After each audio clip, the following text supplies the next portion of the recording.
Oi pessoal, nessa última aula preparatória para o concurso do Detran Ceará 2017, nós abordaremos os tópicos remanescentes do edital regulamentador do certame. A primeira coisa que nós gostaríamos de falar hoje é sobre a fazenda pública na perspectiva de ela ser ora credora, ora devedora. No edital está escrito dívida ativa. Dívida ativa, o que isso representa? Os créditos, os direitos líquidos e certos, com presunção relativa ou iuris tantum de liquidez e certeza. Ou seja, nessa perspectiva, a fazenda pública é credora. Alguém deve algo ao poder público. A dívida ativa pode ter várias origens. Pode ter origem tributária, como pode ter origem não tributária. E se o examinador cobrar alguma coisa de dívida ativa, sugiro que você, antes do concurso, dê uma lidinha no artigo 39 da Lei 4320. Esse 39 da 4320 regra todo o fenômeno orçamentário que diz respeito à arrecadação da dívida ativa, posto que quando o poder público arrecada a dívida ativa, seja ela de natureza tributária ou não tributária, aí sim é que o poder público vai ter uma receita orçamentária. Porém, quando o contribuinte não paga o que deve ao poder público e é inscrito na dívida ativa, quando ele é simplesmente inscrito na dívida ativa, o poder público não arrecadou nada. E se não arrecadou nada, não há que se falar em receita. A inscrição da dívida ativa representa um controle patrimonial. A inscrição da dívida ativa representa o quê? O surgimento aleatório de um ativo. Já a arrecadação da dívida ativa, aí sim desafia um controle orçamentário nos termos do 39 da Lei 4320. Acabamos de ver a situação em que a fazenda pública ela é credora, porém ela pode dever algo a alguém. A fazenda pública pode ser devedora sim. Ela pode dever no curto prazo, como ela pode dever no longo prazo. Quando estamos diante da fazenda pública devedora de curto prazo, nós estamos na chamada dívida flutuante. Dívida flutuante significa dívida passiva de curto prazo do poder público. Já a dívida passiva de longo prazo do poder público é o que a gente chama de dívida fundada ou consolidada ou inscrita. Nunca confundir os nomes. Dívida, quando o poder público ele é devedor, se ele deve no curto prazo, a gente está diante da dívida passiva flutuante, que é de curto prazo ou simplesmente administrativa. Quando estamos diante da fazenda pública devedora no longo prazo, nós estamos diante da dívida fundada ou consolidada ou inscrita. Dívida fundada ou consolidada ou inscrita é sinônimo de dívida passiva de longo prazo. Já quando o poder público é devedor de curto prazo, nós temos a dívida flutuante. Bom, pessoal, sobre esse tema, fazenda pública devedora, convido você a ler os artigos 92 e 98 da 4320. Convido você também a ler o parágrafo único do artigo 3º da 4320, porque o parágrafo único do artigo 3º da 4320 vai trazer outra espécie de dívida flutuante. E no tocante à dívida fundada, além desses dispositivos já mencionados, que vão diferenciar o que é de curto prazo, o que é de longo prazo, convido a você a ler o artigo 29 da Lei de Responsabilidade Fiscal. O 29 da Lei de Responsabilidade Fiscal trará conceitos específicos relativos à dívida consolidada ou fundada, que é de longo prazo. E aproveite também, já que você está na LRF, leia o 38 da LRF, porque o 38 da LRF vai falar de antecipação da receita orçamentária, que é uma espécie, que é um subitem da dívida flutuante. Resumindo, você deve ler os artigos 92, 98 da 4320, mais parágrafo único do artigo 3º da 4320.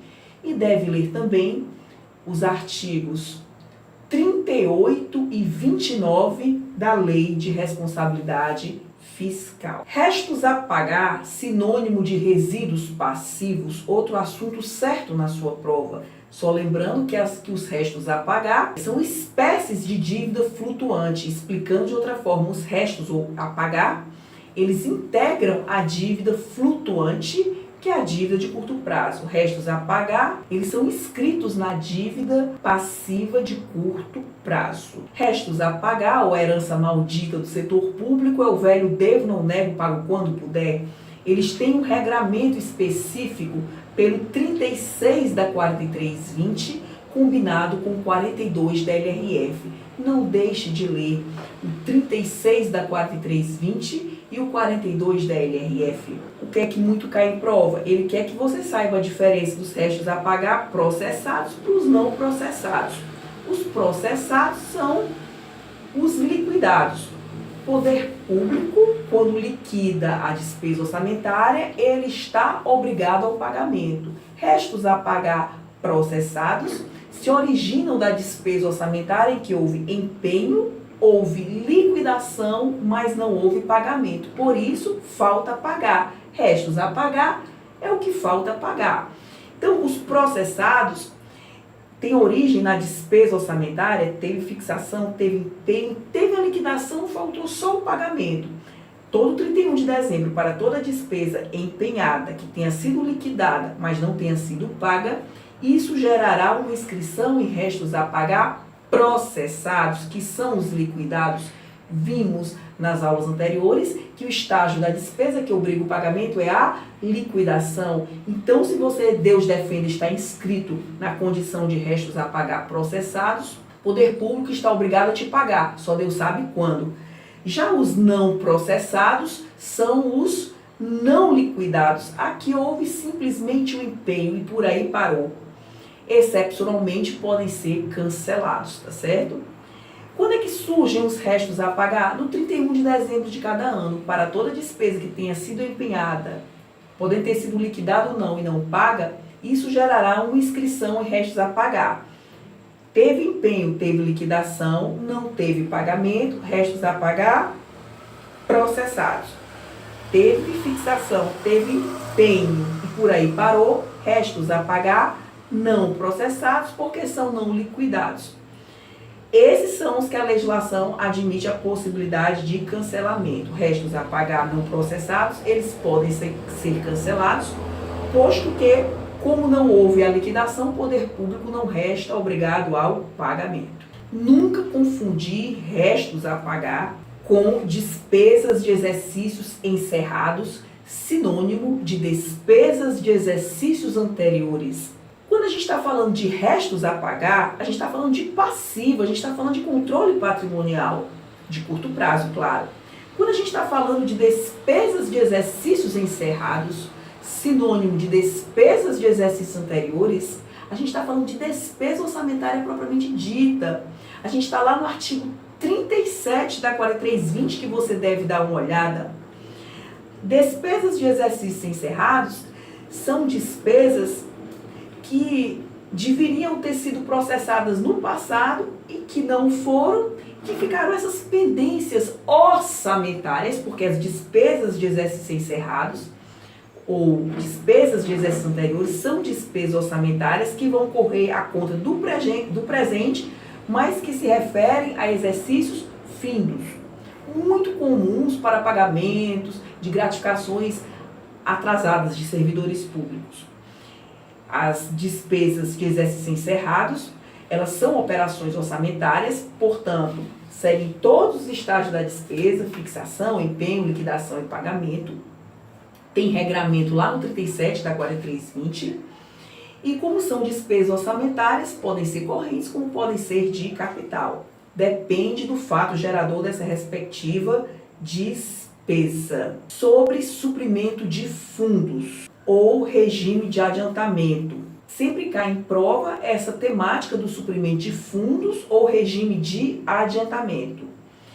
Aqui se refere a uma forma, digamos, mais célere de execução da despesa orçamentária. Suprimento de fundos ou regime de adiantamento são termos sinônimos. Esse assunto representa uma forma mais célere de serem processadas as despesas orçamentárias, aquelas despesas orçamentárias miúdas e de pronto pagamento. Exemplo, você está trabalhando na sua repartição, a gaveta emperra, precisa de uma graninha para chamar um chaveiro e resolver esse problema. Essas despesas miúdas e de pronto pagamento, muitas vezes de natureza emergencial, podem ser atendidas pelo regime de suprimento de fundos. O que é que você precisa saber? Que isso é despesa orçamentária, isso é despesa orçamentária, segue todos os estágios da despesa orçamentária, fixação, empenho, liquidação e pagamento. O que é que o examinador vai fazer? Vai dizer o seguinte, que como é uma despesa orçamentária miúda e de pronto pagamento, não precisa de empenho. Falso. Se ele vier com esse papo, falso. Porque isso é despesa orçamentária miúda e de pronto pagamento, mas é despesa orçamentária. São despesas orçamentárias que não seguem usualmente o processo normal de aplicação do gasto público, porque muitas vezes, como eu já falei, são despesas que requerem maior celeridade. Exemplos, pagamentos de chaveiros, bombeiros, eletricistas, esses problemas pequenininhos, mas que esgotam muito a paciência, tanto na nossa casa como no trabalho, não é isso? Então, o que é que você precisa saber? Que tudo que diz respeito a suprimento de fundos, isso vai ter um regramento específico nos artigos 68 e 69 da 4320, que você tem a obrigação de ler. E entre esses dois dispositivos, eu não recordo se é o 68 ou o 69, ele vai falar da figura do servidor em alcance. Pessoal, servidor em alcance é o servidor, muita gente quando vê essa nomenclatura, servidor em alcance, lá pelo 68, 69 da 4320, não entende exatamente o que é.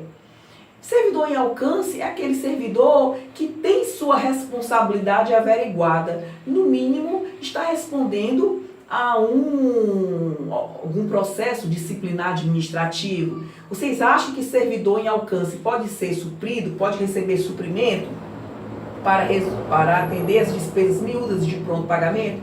Claro que não. Com base no princípio da moralidade, servidor em alcance, que é aquele que tem sua responsabilidade averiguada, ele não pode ser suprido. Isso é o que você precisa saber, no mínimo, sobre o regime de suprimento. Para terminar essa nossa série de programas sobre dicas para o concurso Detran Ceará 2017, eu vou terminar com um tópico de ciência econômica, tá certo? No início do seu programa, nós gravamos muito isso na videoaula 1, um pouquinho na 2. O início do nosso programa, ele é bastante econômico. E me veio a ideia de falar um pouquinho para você, já recordando a aula 1, para terminar mais ou menos como a gente começou, tá certo? Me veio à cabeça a ideia de falar sobre o critério de eficiência de Pareto, ou simplesmente ótimo de Pareto. Quando o examinador cobra funções econômicas estatais, que nós estudamos na videoaula 1, normalmente ele fala do ponto ótimo de Pareto, ou critério de eficiência de Pareto. Bom, pessoal, o que é que significa tecnicamente? Dada a alocação de recursos na economia é eficiente quando não for mais possível modificá-la. Porque senão, se melhorar a situação de um agente econômico, você piora a do outro. Exemplo, admita que você tem 100 unidades monetárias para dividir entre capital e trabalho. Admita que esse cenário se satisfaça com 60% de alocação para o capital e 40% para o trabalho. Então, para aí. Se você resolver melhorar a situação do capital, você piora do trabalho. Se você resolver melhorar do trabalho, você piora do capital. Voltando, dada a alocação de recursos na economia eficiente, quando não for mais possível modificá-la. Senão, se a alocação de recursos já está eficiente e se você decide modificá-la, Aí você piora a situação de um ou de outro agente econômico. Aí um aluno meu fez uma dica de memorização que eu achei massa. Ele disse assim: Ana Paula, é muito fácil entender esse ponto ótimo de Pareto que sempre cai na prova quando ela tem uma abordagem econômica. E esse edital tem uma abordagem econômica.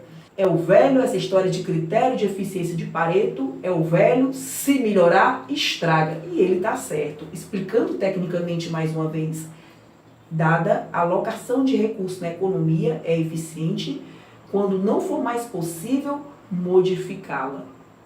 Porque se você alterar positivamente a situação de um agente econômico, você prejudica a do outro. Meus amigos, nessas videoaulas preparatórias para o Detran Ceará, eu procurei ministrar conteúdos pontuais, porque a proposta aqui foi dica, né? Com tecnicidade, experiência de quem já prestou muito concurso na vida. E eu desejo a você muito boa sorte, muito bom êxito nessa jornada, nessa sua prova. Que Deus o abençoe, tá certo? Qualquer dúvida pode passar e-mail, ainda dá tempo, está aqui meu e-mail. Se inscreva no canal para você receber os avisos quando novas videoaulas forem gravadas. E é isso. Concurso é uma fila, a gente fica nessa fila até a nossa hora chegar. E a nossa hora não é nossa. Quem decide quando vai ser é Deus. Tudo corre no tempo de Deus. Muita paz. A partir das próximas videoaulas, gravaremos dicas agora para o TRF Quinta, ok? Tudo de bom.